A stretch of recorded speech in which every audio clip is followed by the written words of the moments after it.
ാത്തതുകൊണ്ട് ഞാൻ പറയുന്നു. ഒന്നാമത്തെ കാര്യം, ബദർ പ്രവാചകൻ സല്ലല്ലാഹു അലൈഹി വസല്ലമയുടെ 23 വർഷത്തെ പരസ്പരം ബന്ധപ്പെട്ട് കിടക്കുന്ന ജീവചരിത്രത്തിലെ ഒരു പേജ് മാത്രമാണ്, ഒരു അധ്യായം മാത്രമാണ്. ആ അധ്യായം മാത്രം കീറിയെടുത്തിട്ട് അതിൽ നിന്ന് ഒരാൾക്കും ഒരു പാഠവും കിട്ടില്ല. അതെല്ലാം കൂടി ബന്ധപ്പെടുമ്പോഴാണ് ബദർ എന്താണ് എന്ന് മനസ്സിലാകുന്നത്, ബദറിന്റെ പാഠം എന്താണ് എന്ന് മനസ്സിലാകുന്നത്, ബദറിൽ നിന്നുള്ള ആവേശം എന്താണ് എന്ന് മനസ്സിലാകുന്നത്. അല്ലാതെ ബദർ മനസ്സിലാകൂല. അപ്പൊ റസൂലുള്ളാഹി സ്വല്ലല്ലാഹു അലൈഹി വസല്ലം 23 കൊല്ലക്കാലത്തെ അവിടുത്തെ പ്രവർത്തനം അവിടുന്ന് സംഘർഷങ്ങൾ ഉണ്ടാക്കാൻ വേണ്ടി വന്നതല്ല. ബദർ എന്ന് പറയുമ്പോൾ യുദ്ധമാണ്. ഈ യുദ്ധത്തിന്റെ ചരിത്രം പരിശോധിച്ചാൽ മനസ്സിലാകുന്നത് യുദ്ധം ഉദ്ദേശിച്ചുകൊണ്ട് നബിയും സ്വഹാബത്തും പുറപ്പെട്ടതല്ല. അവരന്ന് അവരെക്കുറിച്ച് ചിന്തിച്ചാൽ അങ്ങനെ ഒരു ഏറ്റുമുട്ടലിന് പോകാനുള്ള കഴിവും അവർക്കില്ല. ഭൗതികമായ കഴിവാണ് ഞാനിപ്പോ ഉദ്ദേശിച്ചിട്ടുള്ളത്. അവരന്ന് അവരെക്കുറിച്ച് ചിന്തിച്ചാൽ എന്ന് ഞാൻ അർത്ഥത്തിലാണ് പറഞ്ഞിട്ടുള്ളത്. നമുക്കതിനുള്ള ത്രാണിയുണ്ടോ? അങ്ങനെ ഒരു അവലോകനം ഉണ്ടല്ലോ. ആ അവലോകനത്തിൽ നമുക്കതിനുള്ള കഴിവുണ്ട് എന്ന് അവർ വിശ്വസിക്കാൻ സാധ്യതയില്ല. കാരണം അവർ എണ്ണത്തിൽ വളരെ പരിമിതമാണ്. അവരൊരു പുതിയ പ്രദേശത്താണ്, മദീനയിൽ ഒരുപാട് പരിമിതികളുണ്ട്. അതിന്റെ നടുവിലാണ് അവരുടെ ജീവിതം. പക്ഷെ മദീനയിൽ ഇസ്ലാമിക സമൂഹത്തെ അതിന്റെ മുളയോടെ നശിപ്പിക്കണം എന്ന് കച്ചകെട്ടി ഇറങ്ങിയിരിക്കുകയാണ് ഇസ്ലാമിന്റെ ശത്രുക്കൾ. മദീനയിലെ ഇസ്ലാം മക്കയിലെ ഇസ്ലാം പോലെയല്ല എന്ന് നമ്മൾ ഓർക്കണം. മക്കയിലെ ഇസ്ലാം എന്ന് പറയുമ്പോൾ അവിടെ വ്യക്തിയും മതവും മാത്രമാണുള്ളത്. കുറെ വ്യക്തികളും ഒരു മതവും. നമ്മളൊക്കെ പോലെ, നമ്മുടെ ഇന്ത്യയിലെ മുസ്ലിങ്ങളുടെ ഇസ്ലാം പോലെ കുറെ വ്യക്തികളും അവർക്ക് അനുഷ്ഠിക്കാൻ ഒരു മതവും. പക്ഷെ മദീനയിൽ അതല്ല. അവിടെ ഒരു രാഷ്ട്രവും ഒരു ജനതയും ഒരു നേതൃത്വവുമുള്ള ഒരു രാഷ്ട്രമാണ് മദീനയിലെ ഇസ്ലാം. അപ്പൊ ഇസ്ലാം ഒരു വ്യക്തിയും കുറെ വ്യക്തികളും ഒരു മതവുമാകുമ്പോ അവർക്ക് ചില പരിമിതികളുണ്ട്. അവർക്ക് പ്രതിരോധത്തിന് പുറപ്പെടാൻ നിർവാഹമില്ല. അവർക്ക് ആയുധമെടുക്കാൻ അനുവാദം നൽകാൻ സാധ്യമല്ല. അനുവാദം നൽകിയാൽ അനുവാദങ്ങളെ പലതരത്തിലും പലരും മനസ്സിലാക്കും. ഒരൊറ്റ നേതൃത്വം അവർക്കില്ലാത്തതുകൊണ്ട് അത് അവരുടെ തന്നെ ശൈഥില്യത്തിന് പോകും, ഇടവരുത്തും. മറ്റുള്ള പ്രതിയോഗികളെ അമർച്ച ചെയ്യുന്നതിന് പകരം ഇപ്പൊ വാളെടുക്കണോ വേണ്ടയോ എന്ന ചർച്ച അവരെ തമ്മിൽ തല്ലാൻ ഒരുപക്ഷെ നിർബന്ധിക്കും. അങ്ങനെ പ്രശ്നങ്ങൾ ഉണ്ടാകും. അതുകൊണ്ട് ഇസ്ലാമിക സമൂഹത്തിൽ രാഷ്ട്രങ്ങൾക്കാണ് ജിഹാദ് നിയമമാക്കപ്പെട്ടിട്ടുള്ളത് എന്ന് നമ്മൾ മനസ്സിലാക്കണം. അപ്പൊ ഞാൻ പറഞ്ഞു വന്നത്, മദീനയിൽ റസൂലുള്ളാഹി സ്വല്ലല്ലാഹു അലൈഹി വസല്ലമയുടെ നേതൃത്വത്തിലെ നവജാത ഇസ്ലാമിക സമൂഹത്തെ അതിന്റെ വേരോടെ നശിപ്പിക്കണം എന്ന് പ്രതിയോഗികൾ തീരുമാനിച്ചു. കിട്ടുന്ന സന്ദർഭങ്ങളൊക്കെ അതിനവർ ഉപയോഗപ്പെടുത്തി. യാത്രാ സംഘങ്ങളെയും കച്ചവട സംഘങ്ങളെയും അവർ ആക്രമിച്ചു. സാമ്പത്തികമായിട്ട് മുസ്ലിങ്ങളെ തകർത്ത് അവരുടെ ആത്മവിശ്വാസം നശിപ്പിക്കണം എന്നവർ തീരുമാനിച്ചു. എല്ലാ കാലത്തും ഇസ്ലാമിക വിരുദ്ധ ശക്തികൾ വിചാരിക്കുന്നത് പോലെ തന്നെ. അങ്ങനെ ഇരിക്കുമ്പോഴാണ് അബൂ സുഫിയാന്റെ കച്ചവട സംഘം വരുന്നത്. മദീനയിലൂടെ അടുത്തുകൂടി കടന്നുപോകുന്നത്. ഷാമിൽ നിന്ന് വരികയാണ്, സിറിയ. അതിനെ ആക്രമിക്കണം, അതിനെ തടഞ്ഞുവെക്കണം. ഈ ഇസ്ലാമിക സമൂഹത്തിന്റെ നിലനിൽപ്പിനോടുള്ള ഇവരുടെ ഈ വിരോധത്തിന്റെ അർത്ഥം അവർക്കൊന്ന് ബോധ്യപ്പെടുത്തി കൊടുക്കണം എന്ന് തീരുമാനിക്കുകയാണ്. യുദ്ധമല്ല അപ്പൊ ഉദ്ദേശിച്ചത്. പക്ഷേ അള്ളാഹു അവരെ ഒരു യുദ്ധത്തിലേക്ക് കൊണ്ടെത്തിക്കുകയാണ് എന്നാണ് വിശുദ്ധ ഖുർആൻ പഠിച്ചാൽ മനസ്സിലാക്കാൻ കഴിയുന്നത്. അള്ളാഹു അവരെ ഒരു യുദ്ധത്തിലേക്ക് കൊണ്ടെത്തിച്ചതാണ്. അബൂ സുഫിയാനും സംഘവും വഴിമാറി സഞ്ചരിച്ചു. ഇങ്ങനെ ആക്രമണത്തിന്, ഇങ്ങനെ ഇവരെ വഴിതടയാൻ ഇന്ന് റസൂലുള്ളാഹി സ്വല്ലല്ലാഹു അലൈഹി വസല്ലമയും അനുചരന്മാരും വരുന്നു എന്ന വിവരം അബൂ സുഫിയാന്റെ അടുത്ത് എത്തിയപ്പോ ആ വിവരം അവരെ ഖുറൈശികളെ അറിയിച്ചു. അബൂജഹലിന്റെ നേതൃത്വത്തിൽ 1000-ഓളം ആളുകൾ സർവ്വസന്നാഹങ്ങളോടും കൂടി ആടി രസിച്ച് ആവേശം വിളികളോടെ അങ്ങനെ യുദ്ധത്തിന് പുറപ്പെട്ടു. ആ സൈന്യത്തെയാണ്, കച്ചവട സംഘത്തെ തടയാൻ പോയ വിഭാഗം പിന്നെ ഈ വിഭാഗത്തെയാണ് അഭിമുഖീകരിക്കുന്നത്. അങ്ങനെ ഒരവസ്ഥയിലേക്ക് അവരെത്തിയത് ഒരു ദിവസത്തെ അവരുടെ പ്രവർത്തനത്തിലൂടെയല്ല. അതാണ് ബദർ. പ്രവാചകൻ സല്ലല്ലാഹു അലൈഹി വസല്ലമയുടെ ജീവചരിത്രത്തിലെ പരസ്പരം ബന്ധപ്പെട്ട് കിടക്കുന്ന അധ്യായങ്ങളിലെ ഒരു പേജ്, ഒരു ഏട് മാത്രമാണ് എന്ന് ഞാൻ പറയാൻ കാരണം. അങ്ങനെ നിങ്ങൾ ആലോചിച്ച് നോക്കൂ, ബദറിൽ ഇവർ രണ്ട് ചേരിയായി യുദ്ധം തന്നെ എന്ന ഒരവസ്ഥയോളം വന്നു. പക്ഷെ റസൂലുള്ളാഹി സ്വല്ലല്ലാഹു അലൈഹി വസല്ലമ യുദ്ധക്കൊതിയന്മാരായ ഒരു ജനതയെ വളർത്തിയ നേതാവല്ല. ചില ആളുകളുടെ സംസാരം കേട്ടാൽ തോന്നിപ്പോകും റസൂലുള്ളാഹിയാണ് യുദ്ധം പഠിപ്പിച്ചത്. അവർ 6-ാം നൂറ്റാണ്ടിലെ അറബികളുടെ ചരിത്രം പഠിക്കണം. 6-ാം നൂറ്റാണ്ടിലെ അറബികളുടെ ചരിത്രം പഠിച്ചാൽ നിസ്സാരങ്ങളായ വിഷയങ്ങൾക്ക് വേണ്ടി കൊല്ലലും ചാകലും ഒരു മടിയുമില്ലാത്ത ഒരു ജനതയായിരുന്നു അവർ എന്ന് ബോധ്യപ്പെടും. ആ ജനതയിലാണ് അള്ളാന്റെ റസൂല് വന്നത്. മനുഷ്യന്റെ ജീവന്റെ വില, മനുഷ്യന്റെ ജീവന്റെ വില, സമാധാനത്തിന്റെ വില അവിടുന്ന് ജനങ്ങളോട് ഉപദേശിച്ചു. വെറും ഉപദേശമല്ല, അത് പ്രയോഗതലത്തിൽ കാണിച്ചു കൊടുക്കാനുള്ള അധികാരവും അള്ളാഹു ആ റസൂലിന് നൽകി. അങ്ങനെ ഈ തിന്മകൾ അമർച്ച ചെയ്യാതെ മനുഷ്യന്റെ ജീവൻ കൊണ്ട് പന്താടുന്നതിനൊരു അറുതിയില്ലാതെ പ്രവാചക ദൗത്യം അതിന്റെ പൂർണ്ണതയിലെത്തുക സാധ്യമല്ല എന്ന് ബോധ്യപ്പെട്ടു. അങ്ങനെ സമാധാനത്തിനു വേണ്ടി വാളെടുത്തതാണ് റസൂൽ എന്ന് നിങ്ങൾ അറിയണം. സമാധാനത്തിനു വേണ്ടി വാളെടുത്തതാണ് റസൂൽ. വിശുദ്ധ ഖുർആനിന്റെ മുമ്പൊരിക്കൽ ഇവിടെ തന്നെ ഞാൻ പരാമർശിച്ചിട്ടുണ്ട്. വിശുദ്ധ ഖുർആനിലെ ഒന്നാമത്തെ വഹി ആരംഭിക്കുന്നത് വായിക്കുക എന്ന ആഹ്വാനവുമായിട്ടാണ്. വായന അറബിക്ക് തീരെ പരിചയമുള്ള ഒന്നല്ല. അറബിക്ക് ഏറ്റവും സുപരിചിതമായ വാളിനെ പറ്റി വിശുദ്ധ ഖുർആൻ ഒരു പരാമർശമേ നടത്തിയില്ല എന്ന് നിങ്ങൾ ഓർക്കണം. വിശുദ്ധ അറബികൾക്ക് ഏറ്റവും സുപരിചിതമായ വാളിനെ പറ്റി വിശുദ്ധ ഖുർആൻ ഒരു പരാമർശമേ നടത്തിയില്ല. അതേസമയം ഒന്നാമത്തെ വഹയിൽ, നിരക്ഷരരായ ജനതയ്ക്കിറങ്ങിയ ഒന്നാമത്തെ വഹയിൽ പേന, അല്ലദീ അല്ലമ ബിൽ കലം, പേന, വായന. നിങ്ങളുടെ വളർച്ചയുടെ ശരിയായ വഴി അതാണ്. നിങ്ങളൊരു വികാരജീവികളുടെ സംഘമല്ല, നിങ്ങൾ വിവേകികളുടെ സംഘമാണ്. നിങ്ങൾക്കിവിടെ വളരെ വലിയ ഒരു ദൗത്യമുണ്ട്. ഈ ഭൂമിയിൽ ചില ഉത്തരവാദിത്തങ്ങളുണ്ട്.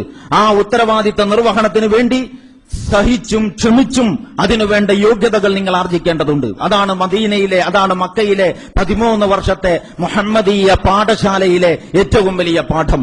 അവിടെ ക്ഷമയാണ്. അത് ക്ഷമയാണ്. ക്ഷമ. വല്ലാഹു യുഹിബ്ബുസ് സ്വാബിരീൻ. ക്ഷമാശീലരെ അള്ളാഹു ഇഷ്ടപ്പെടും. ഇപ്പൊ നമ്മൾ ഏർപ്പെട്ടിരിക്കുന്ന ഈ റമദാൻ വ്രതം വഹുവ ശഹ്റു സ്വബ്ർ വസ്സബ്റു സവാബുഹു അൽ ജന്ന. ഇത് ക്ഷമയുടെ മാസമാണ്. ക്ഷമ, അതിന് സ്വർഗമാണ് പ്രതിഫലം. അതുകൊണ്ട് ദേഷ്യം പിടിക്കരുത്. വഇദാ കാന യൗമു സൗമി അഹദികും ഫലാ യർഫുസ് വലാ യസ്ഖബ് വഇൻ സാബഹു അഹദുൻ ഔ ഖാതലഹു ഫല്യകുൽ ഇംറുഉൻ സായിമുൻ. കഴിഞ്ഞ ആഴ്ച ഞാൻ സൂചിപ്പിച്ചിട്ടുണ്ട് ഈ ഹദീസ്. ആരെങ്കിലും നിങ്ങളെ ചീത്ത വിളിച്ചാൽ, പ്രകോപിപ്പിച്ചാൽ, ഞാൻ നോമ്പുകാരനാണ്. അപ്പൊ ക്ഷമ, ഇതാണ് അള്ളാഹുവിന്റെ റസൂൽ അവരെ പഠിപ്പിച്ചത്. മക്കയിലെ 13 വർഷത്തെ ജീവിതം. ഇസ്തഈനു ബിസ്സബ്രി വസ്സലാ എന്ന് മൂസാ നബി അലൈഹിസ്സലാം തന്റെ ജനതയോട് ഉപദേശിച്ചതുപോലെ ആ ജനത അള്ളാഹുമായിട്ടുള്ള നല്ല അഗാധമായ ബന്ധം സ്ഥാപിച്ചു. അവരുടെ ജീവിതം അവർ കടഞ്ഞെടുത്തു. അങ്ങനെ ആ ജാഹിലിയത്തിന്റെ നടുവിൽ നിന്ന് റസൂലുള്ളാഹി സ്വല്ലല്ലാഹു അലൈഹി വസല്ലം കുറെ ആളുകളെ വളർത്തിയെടുത്തു.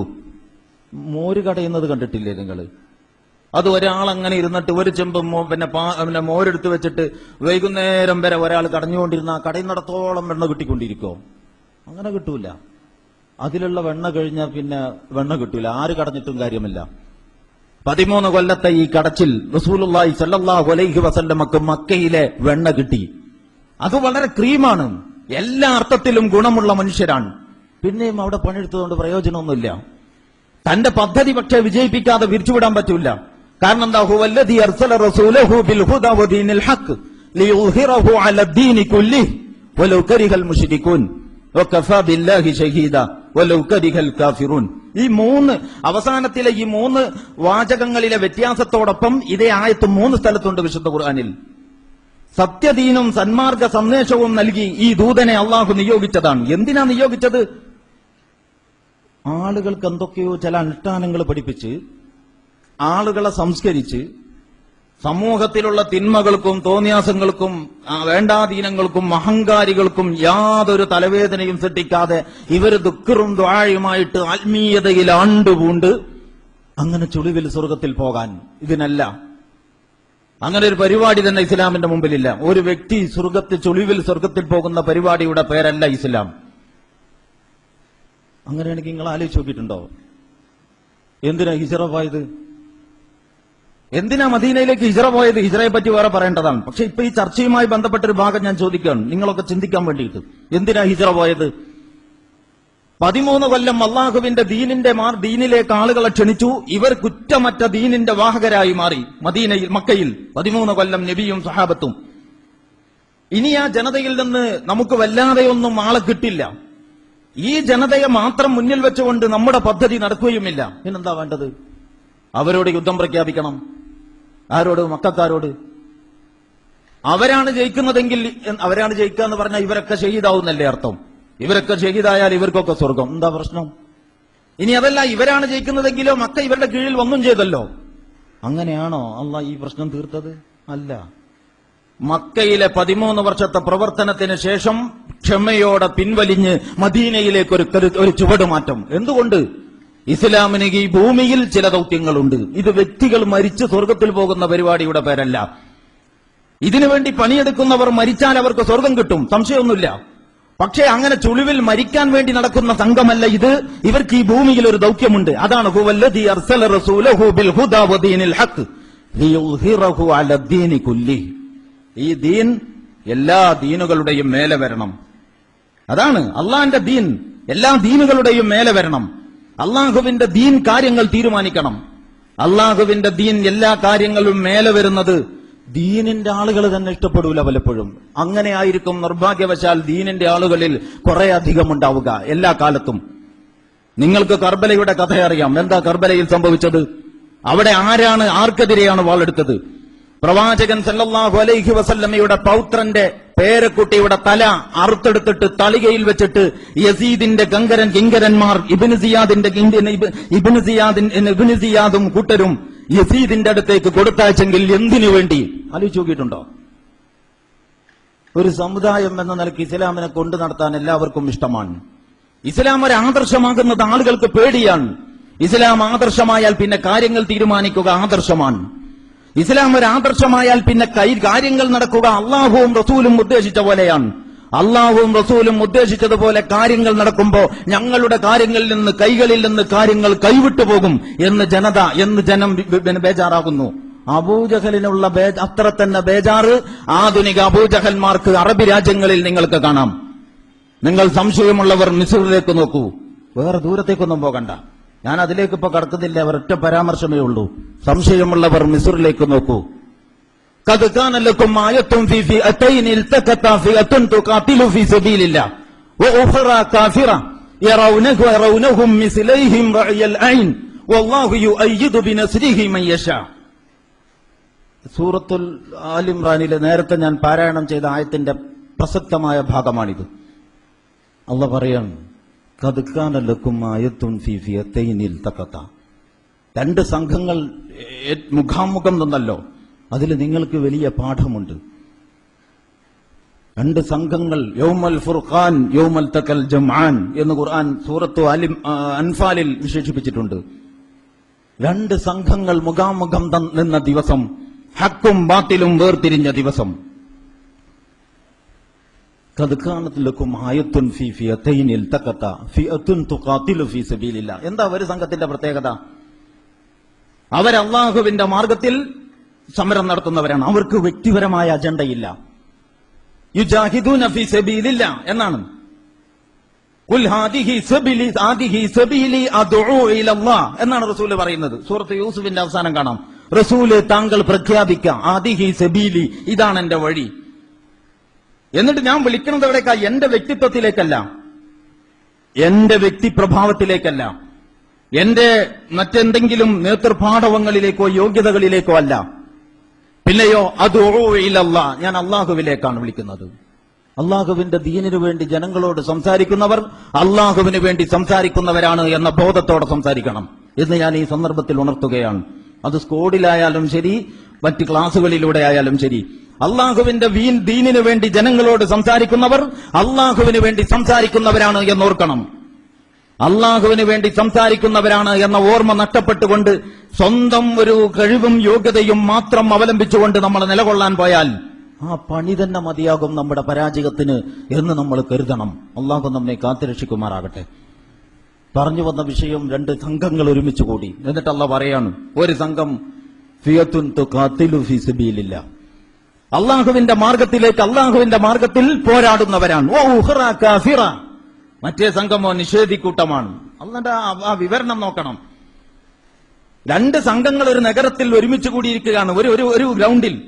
അതിലൊന്ന് അള്ളാഹുവിന്റെ മാർഗത്തിൽ അവന്റെ വജ്ഹ് പ്രതീക്ഷിച്ചുകൊണ്ട് ഇറങ്ങിപ്പുറപ്പെട്ടവരാണ്. മറ്റേ സംഘമോ ഉഖറ കാഫിറ യറൗനഹും മിസ്ലൈഹിം റഅയൽ ഐൻ. ഈ നിഷേധിക്കൂട്ടമുണ്ടല്ലോ, അള്ളാഹ് പറയാണ്, ഈ നിഷേധിക്കൂട്ടം അവരങ്ങളിങ്ങനെ ഒരൊറ്റ നോട്ടം നോക്കിയാൽ, നമ്മൾ ഈ സമ്മേളനം കടക്കുമ്പോണ്ടല്ലോ നോക്കിയിട്ട് രണ്ടെണ്ണം പറയല്, അങ്ങനെയാണ് അള്ളാഹ് പറയുന്നത്. നിങ്ങൾ അവരൊരൊറ്റ നോട്ടം നോക്കിയാൽ ഇവരുടെ രണ്ടിരട്ടുണ്ട്. യറൗനഹും മിസ്ലൈഹിം റഅയൽ ഐൻ. അതായത് നബിയുടെയും സഹാബത്തിന്റെയും സംഘത്തിന്റെ രണ്ടിരട്ടിയുണ്ട് എതിർ സൈന്യം എന്ന് നിങ്ങൾക്ക് ഒരൊറ്റ നോട്ടത്തിൽ തോന്നും. യഥാർത്ഥത്തിൽ മൂന്നിരട്ടിയുണ്ട്. ചരിത്രത്തിൽ വന്ന അവരുടെ എണ്ണം പരിശോധിച്ച് നോക്കുമ്പോൾ 3 ഇരട്ടിയുണ്ട്. പക്ഷെ ഒറ്റ ഓട്ടത്തിൽ തന്നെ 2 ഇരട്ടിയുണ്ടെന്ന് തോന്നും. വല്ലാഹു യുഅയ്യിദു ബിനസ്രിഹി മയ്യശാ. അള്ളാഹു അവനുദ്ദേശിച്ചവരെ അവന്റെ സഹായം കൊണ്ട് ശക്തിപ്പെടുത്തും. ആ സംഭവത്തിൽ ബുദ്ധിയുള്ള ആളുകൾക്ക് പാഠമുണ്ട് എന്ന് പറഞ്ഞുകൊണ്ടാണ് ആ പരാമർശം അവസാനിക്കുന്നത്. ആ പാഠമാണ് നമ്മൾ ഉൾക്കൊള്ളേണ്ടത്. അതിലെ ഏറ്റവും പ്രധാനപ്പെട്ട ഒന്നാമത്തെ പാഠം ഞാൻ തുടക്കത്തിൽ തന്നെ പറഞ്ഞു. ബദർ എന്ന് പറയുന്നത് റസൂലുള്ളാഹി സ്വല്ലല്ലാഹു അലൈഹി വസല്ലമയുടെ പദ്ധതികളുടെയും പരിപാടികളുടെയും ഒരു സ്വാഭാവിക വികാസത്തിൽ അവരെത്തിച്ചേർന്ന ഒരവസ്ഥയാണ്. ആ പദ്ധതിയും പരിപാടിയും എന്തൊക്കെയാണ് എന്ന് അധികം പറയാതെ മനസ്സിലാക്കാൻ ഒരു കാര്യം ഞാൻ പറയാം. ഒരു വശത്ത് അബൂജഹലും കൂട്ടരുമാണ്. ഡാൻസും നൃത്തവും മദ്യവും ഒക്കെ കൂടി അങ്ങനെയാണ് ഇറങ്ങിപ്പുറപ്പെട്ടതെന്ന് ഖുർആൻ വേറൊരിടത്ത് പറയുന്നുണ്ട്. ഇപ്പുറത്ത് അള്ളാഹുവിന്റെ റസൂലും അനുചരന്മാരുമാണ്. ഈ 2 സംഘത്തിലും മുസ്ലിങ്ങൾ അല്ലല്ലോ, ഒരു നാട്ടിലെ ജനത 2 ചേരിയായിരിക്കണം. ഈ യുദ്ധത്തിന് വേണ്ടിയല്ല. യുദ്ധം നേരത്തെ പറഞ്ഞു, യുദ്ധം തന്നെ പണിയാക്കിയ തൊഴിലാക്കിയ ഒരു ജനതയെ യുദ്ധത്തിൽ നിന്ന് മോചിപ്പിച്ചെടുക്കാനുള്ള യുദ്ധം, അതാണ് ഇസ്ലാമിന്റെ യുദ്ധം. അതുകൊണ്ട് സമാധാനത്തിന് വേണ്ടി യുദ്ധം ചെയ്ത പ്രവാചകൻ എന്ന് മുഹമ്മദ് മുസ്തഫ സല്ലല്ലാഹു അലൈഹി വസല്ലമയെ നമ്മൾ മനസ്സിലാക്കണം. അങ്ങനെ നമ്മൾ അവതരിപ്പിക്കണം. പ്രവാചകന്റെ പണി ബദറും ഉഹദും ഖന്തക്കും മുനൈനും ഇത് പാടിപ്പറഞ്ഞ് പള്ളിക്ക് ഫണ്ട് വിരിക്കുമ്പോ ഇത് കേട്ടിരിക്കുന്നവരെന്ത് ധരിക്കും എന്ന് നമ്മൾ ഓർക്കണം. ഇതല്ലാത്ത എന്തൊക്കെ കഥ പറഞ്ഞു കൊടുക്കാനുണ്ട് കാശുണ്ടാക്കാന്. ആ എരുവും പൊളിയും ആ ബമ്പുറ്റ ഹംസ അതൊക്കെ തുടങ്ങലൊക്കെ അത് പാട്ട് എന്ന നിലക്ക് അവതരണത്തിൽ സമൂഹത്തിൽ ഇതുണ്ടാക്കുന്ന സന്ദേശം എന്താണ്? ജിഹാദിനെ നമ്മൾ പേടിക്കേണ്ട കാര്യമൊന്നുമില്ല. ജിഹാദ് എന്ന് പറയുമ്പോൾ ഇപ്പൊ ഞാൻ ഉദ്ദേശിച്ചത് കിതാൽ, ഹർബ്, യുദ്ധത്തിന്റെ സ്ഥാനത്ത് യുദ്ധം തന്നെയാണ് അതിന് പരിഹാരം. ഒരു സംശയവും കാര്യത്തിലില്ല. പക്ഷേ എങ്ങനെയാണ് ആ യുദ്ധം നടന്നത്? അതാ പറഞ്ഞു വന്നത്. ഒരു ഗ്രൗണ്ടിൽ ഒരു മൈതാനിയിൽ 2 ചേരിയിൽ ഒരു ഭാഗത്ത് റസൂലുള്ളാഹിയുടെ നേതൃത്വത്തിൽ ഇസ്ലാമിക സൈന്യം, മറുവശത്ത് അബൂജഹലിന്റെ നേതൃത്വത്തിൽ ശത്രു സൈന്യം. വലിയ വലിയ വമ്പന്മാരായ ആളുകൾ വേറെയും അതിലുണ്ട്. അബൂജഹൽ മാത്രമല്ല, അറേബ്യയുടെ തലയെടുപ്പുള്ള ആ വമ്പന്മാരായ ഒരു നിര തന്നെ ആ കൂട്ടത്തിൽ നേതൃത്വത്തിനുണ്ട്. വെട്ടിയും കുത്തിയും പാരമ്പര്യം അവർക്കുണ്ട്. യഥേഷ്ടം വാഹനങ്ങൾ അവർക്കുണ്ട്. അരം പകരാൻ മദ്യവും പോരെങ്കിൽ അഴിഞ്ഞാടാൻ സ്ത്രീകളുമുണ്ട്. എല്ലാം കൂടിയാണ് മറ്റേത് നിഷേധിക്കൂട്ടമാണ് എന്നല്ല പറയുമ്പോ ഇതൊക്കെ അതിൽ ഉൾച്ചേർന്നിട്ടുണ്ട്. നിഷേധികളുടെ ഒരു സംഘത്തിന്റെ സകലമായ പ്രകടന നാട്യങ്ങളും ജാടകളും. പക്ഷെ എന്താ ശ്രദ്ധിക്കേണ്ട കാര്യം എന്നറിയോ? അബൂജഹലിന്റെ പിന്നിൽ അണിനിരന്നവരിൽ റസൂലുള്ളയെ മതനേതാവായി അംഗീകരിച്ചിട്ട് കഴിച്ചുബാക്കി അബൂജഹലിന്റെ രാഷ്ട്രീയമാണ് നമ്മുടെ പ്രശ്നങ്ങൾക്ക് പരിഹാരം എന്ന് കരുതുന്ന ഒരു കുട്ടിയുമില്ല എന്ന് നിങ്ങൾ ഓർക്കണം. അതാണ് യൗമുൽ ഫുർഖാൻ യൗമുൽ തഖൽ ജംആൻ എന്ന് അല്ലാഹ് പറഞ്ഞത്. 2 സംഘങ്ങൾ ഒരുമിച്ച് കൂടിയ ദിനം ഹക്കും ബാത്തിലും വേർതിരിഞ്ഞ ദിനമാണ്. നമുക്കിത് സങ്കല്പിക്കാൻ പറ്റുമോ? നമ്മൾ റസൂലുള്ളയെ ഒരു മതനേതാവായി സ്വീകരിച്ചതിന് ശേഷം പള്ളിയിൽ അസ്സലാമു അലൈക്കും വറഹ്മത്തുള്ളാഹി എന്ന് പറയുമ്പോൾ അത് ആത്മീയ മേഖലയിൽ നിന്നുള്ള സലാം പറച്ചിലാണ്. നിസ്കാരം സലാം വീട്ടൽ വെറും നിസ്കാരത്തിന്റെ സലാം വീട്ടൽ മാത്രമല്ല, അത് ആത്മീയ മേഖലയിൽ നിന്നുള്ള ഒരു സലാം പറച്ചിലാണ്. പിന്നെ നമ്മുടെ നേതാക്കന്മാര് പലരാണ്, നമ്മുടെ പദ്ധതികൾ പലതാണ്. അള്ളാഹുവിന്റെ ദീനിന് മേധാവിത്വം കിട്ടുന്ന ഒരവസ്ഥയ്ക്ക് വേണ്ടി പണിയെടുക്കണം എന്ന് പറഞ്ഞാൽ ഏറ്റവും കൂടുതൽ ബേജാറ് മുസ്ലിങ്ങൾക്കാണ് എന്ന് നിങ്ങൾ അറിയണം. എല്ലാ മുസ്ലിങ്ങൾക്കുമല്ല, മുസ്ലിങ്ങളിൽ പലർക്കുമാണ് എന്ന് നിങ്ങൾ ഓർക്കണം. ഈ കേരളത്തിലോ നമ്മുടെ ഈ തിരൂരിന്റെ ചുറ്റുവട്ടങ്ങളിലോ ഈ മലപ്പുറം ജില്ലയിലോ മാത്രമല്ല, ലോക തലത്തിൽ തന്നെ അങ്ങനെയാണ് എന്ന് നിങ്ങൾ അറിയണം. ഇന്ന് മാത്രമല്ല എന്നും അങ്ങനെ തന്നെയായിരുന്നു എന്നുകൂടി നിങ്ങൾ ഓർക്കണം. അപ്പോഴാണ് എന്താണ് ബദർ, എത്രത്തോളം കുറ്റമറ്റ ഒരു കലങ്ങിത്തെളിയലാണത്. ബദറിനെ കുറിച്ച് പറയുന്നിടത്ത് സൂറത്തുൽ അംഫാലിൽ നിങ്ങൾക്ക് കാണാം, ലിയഹ്ലിക മൻ അലക അൻ ബയ്യിനത്തിൻ വയഹ്യാ മൻ ഹയ്യ അൻ ബയ്യിന. വലിയ വർത്താനാണത്. നിലനിൽക്കാൻ അർഹതയുള്ളവർ അർഹത തെളിയിച്ചിട്ട് നിലനിൽക്കണം. നിലനിൽക്കാൻ അർഹതയില്ലാത്തത് തുടച്ചു മാറ്റപ്പെടണം ഭൂമുഖത്ത് നിന്ന്. അതാണ് മാ കാന അല്ലാഹു ലിയദറൽ മുഅ്മിനീന അലാ മാ അൻതും അലൈഹി. ഈജിപ്തിലെ നമ്മുടെ സഹോദരന്മാർ അവരെന്ത് തെറ്റാ ചെയ്തത്? അവർക്ക് ഈ ഈജിപ്ത് എന്ന് പറഞ്ഞാൽ ധാർമ്മികമായി വളരെ തകർന്നൊരു രാജ്യമാണ്. നിങ്ങൾക്കറിയാം, ഒരു പക്ഷേ അതിനെക്കുറിച്ചൊക്കെ വിവരമുള്ളവർക്ക് അത് വേഗം മനസ്സിലാവും ഞാൻ എന്താ ഉദ്ദേശിച്ചതെന്ന്. ടൂറിസത്തിന്റെ പേരിൽ ആഭാസങ്ങൾ അറബ് ലോകത്ത് ഇത്രമേൽ കൊണ്ടാടപ്പെടുന്ന ഒരു രാജ്യം നിങ്ങൾക്ക് വേറെ കാണാൻ കഴിയില്ല. ഇഖ്വാനുൽ മുസ്ലിമിന്റെ ആളുകൾക്കും അതിന്റെ കൂട്ടിക്കൊടുപ്പുകാരാകാമല്ലോ, ടൂറിസം പാക്കേജുകൾ തുടങ്ങാമല്ലോ, എന്നിട്ട് ദുനിയാവൊന്നങ്ങ് ആഘോഷിക്കാമല്ലോ.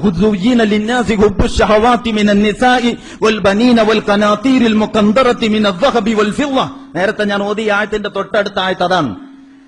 മനുഷ്യർക്ക് ഈ പെണ്ണ്, പൊന്ന്, ആഭരണ, അതുപോലെയുള്ള ഭൗതികമായ സൗകര്യങ്ങൾ, ഇതൊക്കെയാണ് സുയ്യിന ലിന്നാസി ഹുബ്ബുശ് ശഹവാത്ത്. വികാരങ്ങളോടുള്ള അവരുടെ ആഭിമുഖ്യം, അതിന്റെ പിന്നാലെയുള്ള അവരുടെ പ്രയാണം, പണത്തിലും ഇതുപോലെയുള്ള കാര്യങ്ങളിലുമുള്ള അവരുടെ ആസക്തി, ഇതിലാണ് മനുഷ്യരുള്ളത് എന്നുള്ള പറയുന്നുണ്ട്. ഇഖ്വാനുൽ മുസ്ലിമിന്റെ പ്രവർത്തകർക്കും ആ വഴിയെ പോകാമായിരുന്നല്ലോ. ഹസനുൽ ബന്ന ഷഹീദിന് ജീവൻ കൊടുക്കേണ്ടി വരുമായിരുന്നോ? സയ്യിദ് ഖുത്ബിന് ഈ പ്രതിസന്ധി നേരിടേണ്ടി വരുമായിരുന്നോ? ഇന്ന് ആ സഹോദരങ്ങൾ ഇത്രയേറെ അവരുടെ വീടുകളിൽ കയറി ഭക്ഷണം കഴിച്ച് നോമ്പ് പിടിക്കാൻ കഴിയാതെ റാബിയത്തുൽ അദബിയ മൈതാനിയിൽ ഒരുമിച്ച് കൂടിയിട്ട് അവരുടെ ഉറക്കവും ഊണും നമസ്കാരവും എല്ലാം അങ്ങനെ അരക്ഷിതമായ ഒരവസ്ഥയിൽ തോക്കിന്റെ മുനയുടെ മുമ്പിലാകേണ്ടി വരുമായിരുന്നോ? അവർക്കെന്തെങ്കിലും നേടാനാണോ? അല്ല. അവരുടെ കയ്യിൽ ഒരു ദീനുണ്ട്. ആ ദീൻ അവർ മനസ്സിലാക്കുന്നു അള്ളാന്റെ ദീനാണ്. അള്ളാന്റെ ദീൻ എന്ന് പറയുന്നത് ബർക്കത്തിന് പാരായണം ചെയ്ത് കെട്ടിപ്പൂട്ടി മാറ്റിവെക്കാനുള്ളതല്ല, നാട്ടിൽ നടപ്പിലാക്കാനുള്ളതാണ്. ബഹുഭൂരിപക്ഷം ഈ ദീനിനെ ഇഷ്ടപ്പെടുന്നവരായിരിക്കെ തന്നെ അവർ നിയമത്തിന്റെ ഉറവിടങ്ങളെ വേറെ കണ്ടെത്തുകയാണ്.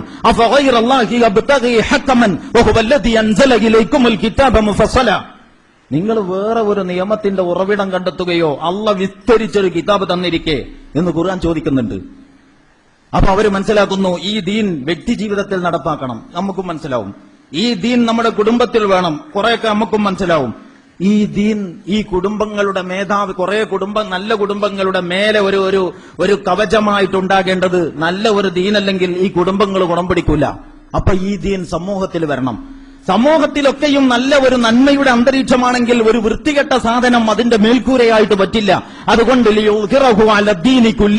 എല്ലായിടത്തും ഈ ദീനാവണം. ഒരു മുസ്ലിമിന്റെ മിനിമം ആഗ്രഹമല്ലേ ഇത്? ഈ ആഗ്രഹത്തിന് വേണ്ടി പണിയെടുത്തു എന്നതാണ് അവർ ചെയ്ത തെറ്റ്. എന്ന് വിശുദ്ധ ഖുർആൻ പറഞ്ഞല്ലോ. ആ കിടങ്ങുകാരുടെ കഥ പറയുമ്പോ അത് തന്നെയാണ് സഹോദരങ്ങളെ കഥ. അതുകൊണ്ട് നമ്മൾ മനസ്സിലാക്കണം, ചുളിവിൽ ഇങ്ങനെ നമുക്കും കേരള മുസ്ലിങ്ങൾക്കും ചുളിവിൽ ഇങ്ങനെ അധികകാലം കഴിഞ്ഞുകൂടാൻ സാധിച്ചു കൊള്ളണമെന്നില്ല. കാരണം എന്താണ്? അള്ളാഹുവിന്റെ ഒരു തീരുമാനമുണ്ട്.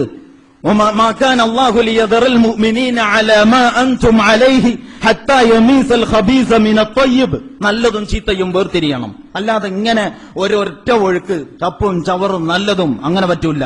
അള്ളാന്റെ തീരുമാനമാണ്. നന്മയിൽ നിന്ന് തിന്മ, നല്ലത് വേറെ ചീത്ത വേറെ, ഒന്ന് കലങ്ങി തെളിയണം. അതാണ് ബദർ. കച്ചവട സംഘത്തെ തടഞ്ഞുവെച്ച് അവരുടെ മേൽ വിജയം നേടി ഒനീമത്ത് സ്വത്തുമായി തിരിച്ചു പോരുന്ന സ്വപ്നം കണ്ട് ഇറങ്ങിപ്പുറപ്പെട്ട ബദർ സംഘത്തെ വാളുകളുടെ മുന്നിലേക്ക് അള്ളാഹു എത്തിച്ചത് എന്തിന് എന്നാണ് അള്ളാഹ് പറയുന്നത്. എന്തിനാണ് നിങ്ങളെ ഇവിടെ എത്തിച്ചെന്ന് മാത്രമല്ല അള്ളാഹ് പറയുന്നുണ്ട്, സ്വപ്നം കണ്ടു റസൂലുള്ള തലേന്ന്. ഖുർആനിലുള്ളതാണ്. സമയം ചുരുക്കാൻ വേണ്ടിയാണ് ഞാൻ ആയത്ത് വിടുന്നത്. സ്വപ്നം കണ്ടപ്പോ അവരുടെ പ്രതിയോഗികളെ കുറച്ച് കാണിച്ചു കൊടുത്തു. കുറച്ച് ആൾക്കാരേ ഉള്ളൂ എതിരാളികൾ. എന്നിട്ട് പിന്നെ ഇവർ സംഘടിച്ചപ്പോഴും അങ്ങനെ തന്നെ. എന്ന് പറഞ്ഞാൽ ആത്മവീര്യം, ഇവർക്ക് ധൈര്യം കൊടുക്കണം. ഒരു സംഘടനം നടന്നേ പറ്റൂ. കാരണം ഹക്കും ബാത്തിലും തെളിയണം. അതാണ്. അപ്പൊ ബദർ വിശ്വാസികളുടെ കളങ്കരഹിതമായ ജീവിതത്തിന്റെ മാറ്റുരച്ച ദിനമാണ്. സമർപ്പിതരായ സംഘങ്ങളുടെ സമർപ്പണത്തിന്റെ അളവ് നോക്കുന്ന ദിവസമാണ്. അള്ളാഹുവിന്റെ മുമ്പിൽ എല്ലാം സമർപ്പിക്കാൻ സന്നദ്ധമാണെന്ന് പറഞ്ഞ സംഘത്തിന്റെ ആ സമർപ്പണ പ്രതിജ്ഞ എത്രത്തോളം സത്യസന്ധം എന്ന് പരിശോധിച്ച നാളാണ്. അങ്ങനെ നമ്മൾ മനസ്സിലാക്കണം. ഇങ്ങനെ ഒരു പരിശോധന വരാതെ ഒരു കുട്ടിയും രക്ഷപ്പെടില്ല. അതെന്താ ഇഖ്വാന്റെ പിടിപ്പില്ലായ്മ കൊണ്ട് അവർക്ക് പ്രശ്നം, ഞങ്ങൾക്ക് ഇവിടെ എന്തെങ്കിലും തരാറുണ്ടോ? അങ്ങനെ കഴിഞ്ഞുവിടാൻ പറ്റൂല. പ്രവാചകന്മാരുടെ കഥ മുഴുക്കെ നിങ്ങൾ പരിശോധിച്ചു നോക്കൂ. കഥ എന്ന് ഞാൻ പറഞ്ഞിട്ടുള്ളത് ചരിത്രം എന്നുദ്ദേശിച്ചുകൊണ്ടാണ്. നിങ്ങൾ പരിശോധിച്ചു നോക്കൂ. ആരാ പ്രയാസപ്പെടാത്ത ഉണ്ടായിട്ടുള്ളത്? 4 മദ്ഹബിന്റെ ഇമാമുകൾ ഉണ്ടല്ലോ. നിങ്ങൾ അവരുടെ ചരിത്രം പഠിച്ചു നോക്കൂ. ഇവരിൽ ആരാണ് മനോഹരമായി സ്വന്തം വീട്ടിലിരുന്ന് ശിഷ്യന്മാരും ആളുകളും സന്ദർശകരും വന്ന് പച്ചപ്പരവരാനി വിരിച്ച് അങ്ങനെ ഫത്വകളും ചോദ്യവും പറയലും ഹദിയയും കാണിക്കയും കൈമടക്കും? അങ്ങനെയാണോ? അല്ല. അവരത് പലരും ജീവിതകാലത്തിലെ നല്ല ഒരു കാലം ജയിലിലായിരുന്നു എന്ന് നിങ്ങൾ ഓർക്കണം.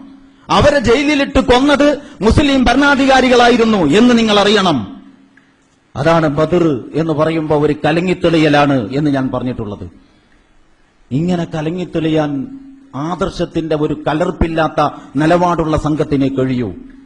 അല്ലെങ്കിൽ ഒന്നാകങ്ങ് കലങ്ങിപ്പോകും, തെളിയാൻ അവസാനമൊന്നും ബാക്കിയുണ്ടാവുകയില്ല. അതുകൊണ്ട് ആദർശ പ്രതിബദ്ധതയുടെ അടിസ്ഥാനത്തിൽ അള്ളാഹുവിന് സമർപ്പിച്ച ജീവിതം, അതാണ് അള്ളാഹു നമ്മളിൽ നിന്ന് ആവശ്യപ്പെടുന്നത്. അള്ളാഹുവിന്റെ ദീനിനു വേണ്ടി മരിക്കുന്നതിനേക്കാൾ പ്രധാനം അള്ളാഹുവിന്റെ ദീനിനു വേണ്ടി ജീവിക്കലാണ്. അങ്ങനെ ദീനിനു വേണ്ടി, ഞാൻ എന്റെ ഈ പ്രസ്താവന തെറ്റിദ്ധരിക്കരുത്, തെറ്റായി ഉപയോഗിക്കുകയും ചെയ്യരുത്. കാരണം എന്തെന്നാൽ ഞാൻ അതിനെപ്പറ്റി ഇനിയും പറയാൻ പോവുകയാണ്. അള്ളാഹുവിന്റെ ദീനിനു വേണ്ടി മരിക്കുന്നതിനേക്കാൾ പ്രധാനം ആളുകൾ ദീനിനു വേണ്ടി ജീവിക്കലാണ്. അങ്ങനെ ആളുകൾ ദീനിനു വേണ്ടി ജീവിക്കും എന്ന് തീരുമാനിച്ചാൽ നിങ്ങൾക്ക് ജീവൻ കൊടുക്കേണ്ടി വരും. ആ ജീവൻ കൊടുക്കൽ മരിക്കലല്ല, അത് ജീവിക്കാനുള്ള പ്രതിജ്ഞയിൽ നിന്നുണ്ടായ ഒരു തീരുമാനമാണ്. അതുകൊണ്ട് ശുഹദാക്കളെ നിങ്ങൾ മരിച്ചവർ എന്ന് പറഞ്ഞ് കൊച്ചാക്കരുത്. കാരണം അവർ മരിച്ചതല്ല. യാ അയ്യുഹല്ലദീന ആമനു ഇസ്തജീബു ലില്ലാഹി വറസൂലിഹി ഇദാ ദഅാകും ലിമാ യുഹ്യീകും.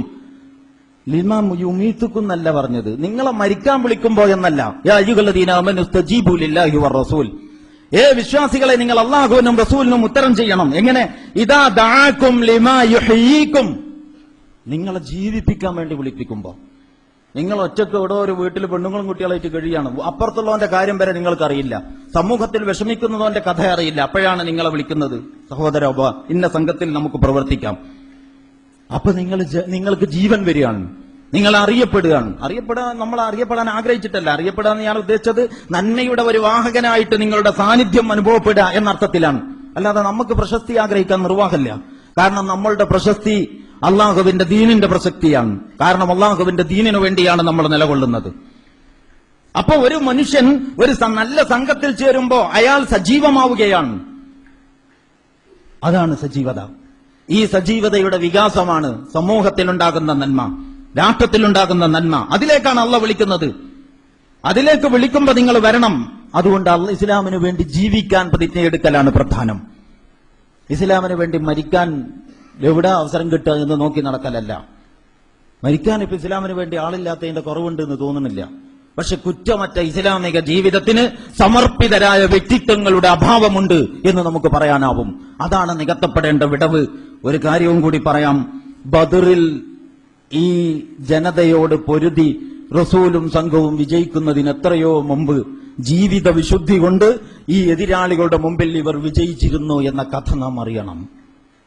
ബദറിൽ ഇവരോട് പൊരുതി റസൂലും സംഘവും വിജയിക്കുന്നതിന് എത്രയോ മുമ്പ് മുഹമ്മദും കൂട്ടരും അവരുടെ വ്യക്തിത്വത്തിന്റെ മികവ് കൊണ്ട് അവരുടെ മേൽ ആധിപത്യം നേടിയിരുന്നു എന്ന കാര്യം നാം ഓർക്കണം. ഇതാണ് ബദറിന്റെ ഏറ്റവും പ്രധാനപ്പെട്ട പാഠം.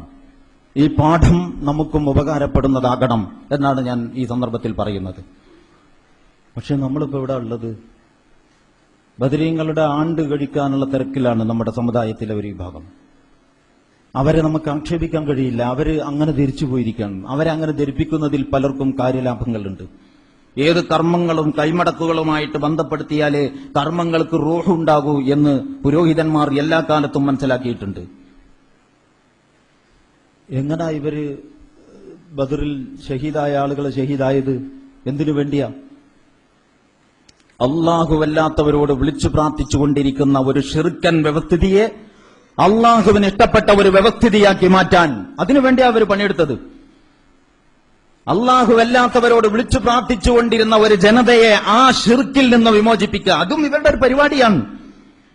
ആ പരിപാടിക്ക് വേണ്ടി പുറപ്പെട്ടതിനാൽ ശത്രുക്കൾ ഉണ്ടാവുകയും ആ ശത്രുത ഒരു യുദ്ധത്തിലേക്ക് എത്തുകയും ജീവൻ കൊടുക്കേണ്ടി വരികയും ചെയ്ത ആ സംഘത്തെ തന്നെ നമ്മൾ വിളിച്ചു പ്രാർത്ഥിച്ചാലോ?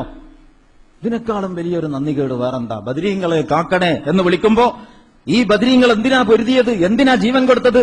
ഇങ്ങനെ ഒരു കാലത്ത് അള്ളാഹുവിന് നൽകേണ്ട പ്രാർത്ഥന അള്ളാഹുവല്ലാത്തവർക്ക് നൽകിയപ്പോ ആ വഴികേടിൽ നിന്ന് ജനതയെ തിരുത്തണം. വെറും ആരാധനയിൽ തിരുത്തിയ ജനം നന്നാവൂല, മൊത്തം ജീവിതം തിരുത്തണം. ആ തിരുത്തലിൽ ഈ തിരുത്തും വന്നിട്ടുണ്ട്. ഇപ്പൊ നമ്മൾ റിവേഴ്സ് ഗിയറിലാണ് അവരെ തിരിച്ചു വിളിച്ചു പ്രാർത്ഥിക്കുമ്പോൾ.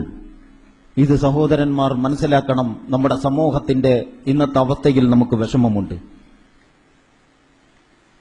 അങ്ങനെ അവരെ ബഹുമാനിച്ചതുകൊണ്ട് ഒരു കാര്യമില്ല. അവരെ ബഹുമാനിക്കുക എന്ന് പറഞ്ഞാൽ, മഹാന്മാരെ ബഹുമാനിക്കണം എന്ന് പറഞ്ഞാൽ, മഹാന്മാരെ സ്നേഹിക്കണം എന്ന് പറഞ്ഞാൽ, ആ സ്നേഹവും ബഹുമാനവും അള്ളാഹുവിനുള്ള സ്നേഹത്തിന്റെയും അള്ളാഹുവിനും റസൂലിനുമുള്ള സ്നേഹത്തിന്റെയും ബഹുമാനത്തിന്റെയും അപ്പുറം പോകില്ല. അതിന് ന്യായം പറഞ്ഞിട്ട് കാര്യമൊന്നുമില്ല. മക്കാ മുശ്രിക്കുകൾ എന്താ പറഞ്ഞത്? അവര് പല ദൈവങ്ങളെയും വിളിച്ചു. അതിനെന്താ ന്യായം പറഞ്ഞത്? ഇവർ അള്ളാഹുവിങ്കൽ ഞങ്ങളുടെ ശുപാർശകരാണ് എന്നാ അവര് പറഞ്ഞത്. ഇവരാണ് പടച്ചവൻ ഞങ്ങൾക്ക് അഭിപ്രായമില്ല. ഈ ലാത്ത ഇതാണ് പടച്ചവൻ എന്ന് ഞങ്ങൾക്ക് അഭിപ്രായമില്ല. ഞങ്ങളുടെ പടച്ചവന് വേറുണ്ട്. പക്ഷെ ആ പടച്ചവന്റെ അടുക്കൽ ഇവർ ശുപാർശകരാണ്. അള്ളാഹുവിലേക്ക് അടുക്കാൻ അതിനുവേണ്ടി മാത്രമാണ് ഞങ്ങൾ ഇവരോട് പ്രാർത്ഥിക്കുന്നത് എന്നല്ലേ ഇപ്പൊ നമ്മളാളുകളും ചെയ്തുകൊണ്ടിരിക്കുന്നത്. അതുകൊണ്ട് ബദരീങ്ങളുടെ ഒരു കൂട്ടർ, ഒരു സംഘം ആളുകൾ നന്നായി എന്നതിന്റെ പേരിൽ ഒരു ജനത തന്നെ ചീത്തയാകാൻ ഇടവരുന്നത് ഖേദകരമാണ്. ബദരീങ്ങൾ ബദറിൽ ഷഹീദായവരും ബദർ യുദ്ധത്തിൽ പങ്കെടുത്തവരും ഇസ്ലാമിക ദൃഷ്ട്യാ കുറ്റമറ്റ വ്യക്തിത്വത്തിന്റെ ഉടമകളാണ്. ഒരു ജനത നന്നായി എന്നതിന്റെ പേരിൽ മറ്റൊരു ജനത ചീത്തയാവാൻ ഇടവരരുത് എന്ന് നമുക്ക് ആഗ്രഹമുണ്ട്. അതുകൊണ്ട് ബദർ അതിന്റെ യഥാർത്ഥ സ്ഥാനത്ത് കാണണം. അതിന്റെ യഥാർത്ഥ പാഠങ്ങൾ പഠിക്കണം. അള്ളാഹു പഠിപ്പിച്ചു തന്ന പാഠങ്ങൾക്കാണ് പ്രാധാന്യം കൊടുക്കേണ്ടത്. പടച്ച തമ്പുരാൻ നമ്മെ അനുഗ്രഹിക്കുമാറാകട്ടെ. നമ്മുടെ ഭാഗത്ത് സംഭവിച്ചുകൊണ്ടിരിക്കുന്ന വീഴ്ചകളും അബദ്ധങ്ങളും പോരായ്മകളും റഹ്മാനും റഹീമുമായ റബ്ബ് വിട്ടുപുറത്തു മാപ്പാക്കുമാറാകട്ടെ. ഈജിപ്തിൽ പൊരുതിക്കൊണ്ടിരിക്കുന്ന നമ്മുടെ സഹോദരങ്ങൾക്ക് അള്ളാഹു സ്ഥൈര്യം നൽകുമാറാകട്ടെ. ഇസ്ലാമിനെതിരെ ഗൂഢാലോചന നടത്തുന്ന ശത്രുക്കൾക്ക് എക്കാലത്തേക്കും പാഠമാകുന്ന ഒരു ദൃഷ്ടാന്തം അള്ളാഹു ആ ഇഖ്വാനി സഹോദരങ്ങളിലൂടെ നമുക്ക് കാണിച്ചു തരുമാറാകട്ടെ. നമ്മുടെ എല്ലാ ചെറുതും വലുതുമായ സൽക്കർമ്മങ്ങളും റഹ്മാനും റഹീമുമായ റബ്ബ് സ്വീകരിക്കുമാറാകട്ടെ. നമ്മെയും നമ്മുടെ പൂർവ്വസൂരികളായ മഹാന്മാരെയും അവന്റെ ജന്നാത്തുൽ ഫിർദൗസിൽ ഒരുമിച്ച് കൂട്ടി അനുഗ്രഹിക്കുമാറാകട്ടെ. അഖൂലു ഖൗലി ഹാദാ വസ്തഗ്ഫിറുല്ലാഹ ലീ വലക്കും വലിജമീഇൽ മുസ്ലിമീന വൽ മുസ്ലിമാത്ത് ഫസ്തഗ്ഫിറുഹു ഇന്നഹു ഹുവൽ ഗഫൂറുർ റഹീം.